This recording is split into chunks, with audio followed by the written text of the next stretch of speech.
আমি তো জানি এসএসসি 2সিসি যেটা আছে সেটা সর্বময় ক্ষমতার অধিকারী। তাহলে এসএসসি পারে না এমন কাজ হয় কেন? বা মানে এখানে কি ক্ষমতাই বেশি দিয়ে দেওয়া হয়েছে যে কারণে এটা হয় না?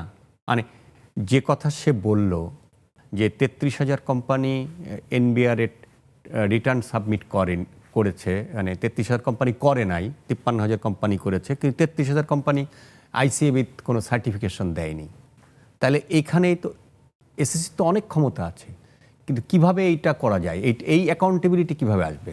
দেখুন, আসলে আমাদের প্রধান যে সমস্যাটা উনি যেটা বললেন, আমাদের মেইন একটা মিসম্যাচ কিন্তু আগে রয়ে গেছে। কারণ আমি দীর্ঘমেয়াদী ফাইন্যান্সিংটা নিচ্ছি ব্যাংক থেকে, অথচ এটা নেওয়ার কথা ছিল পুঁজিবাজার থেকে। তাহলে বেসিক প্রশ্নটা ওইখানে, ব্যাংক কখনোই দীর্ঘমেয়াদী ফাইন্যান্স হয় না, যেহেতু তারা ডিপোজিট নেয় short term. Long term financing করলে এখানে কিন্তু একদিকে নন পারফর্মিং লোন বেড়ে যাচ্ছে, তাহলে ওইখানে একটা লিমিটেশন আছে। আর দ্বিতীয়ত, বাজারে কোনো কোম্পানি যদি প্রফিটেবল হয়, ওই স্পন্সর কিন্তু প্রফিটটা কারোর সাথে শেয়ার করতে চায় না।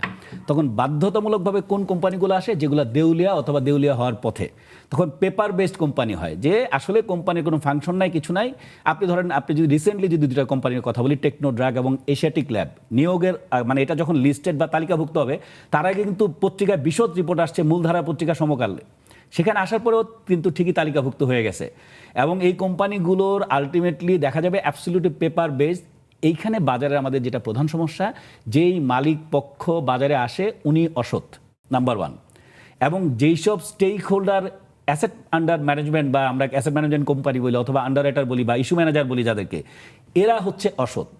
এবং যারা পাওয়ারফুল ইনফ্লুয়েন্সিয়াল বিভিন্ন স্টেক হোল্ডার এনবিআর বা ওই জায়গায় আছে, তারা হচ্ছে অসৎ।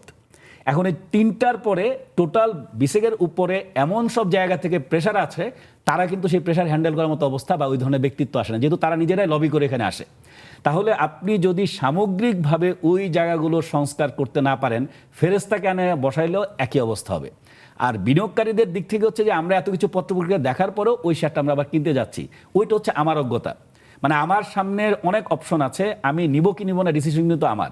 সবার আগে দোষ দিলাম যে কেন তারা আমার সামনে এভাবে এনে দিল, কারণ তাহলে সবচেয়ে সংস্কার দরকার কি, এই যে বিসেকের যে অডিটর প্যানেল যেটা আছে, সেই প্যানেলটাকে রিভাইজ করা, ডেফিনেটলি যারা একদম স্ট্যান্ডার্ড প্র্যাকটিস করে তাদেরকে রাখা, এটা একটা।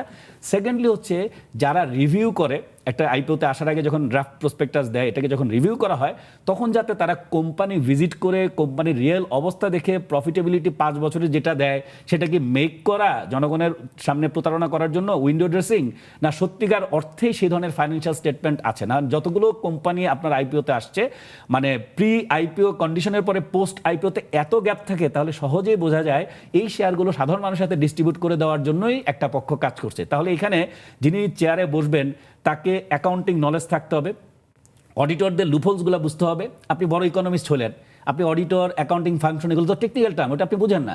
সারা পৃথিবীতে কিন্তু রেগুলেটরের জায়গাগুলো হচ্ছে অ্যাকাউন্টিং প্রফেশনাল থেকে আনা হয়। আমাদের এখানে ইকোনমিক্স, ডেভেলপমেন্ট ইকোনমিক্স বা ইন্টারন্যাশনাল বিভিন্ন ডোনার এজেন্সির এক্সপোজার তার আছে কিনা, ওইগুলো তো যে গ্লোবাল যদি প্র্যাকটিস থাকতো তাহলে আমি ওখানে অ্যাপ্লাই করতাম। আমার মার্কেট লোকাল, নিচ্ছি গ্লোবাল, যিনি আসছে ওনার টেকনিক্যাল নলেজ নাই, আপনি তাহলে কিভাবে একটা জিনিসকে করবেন?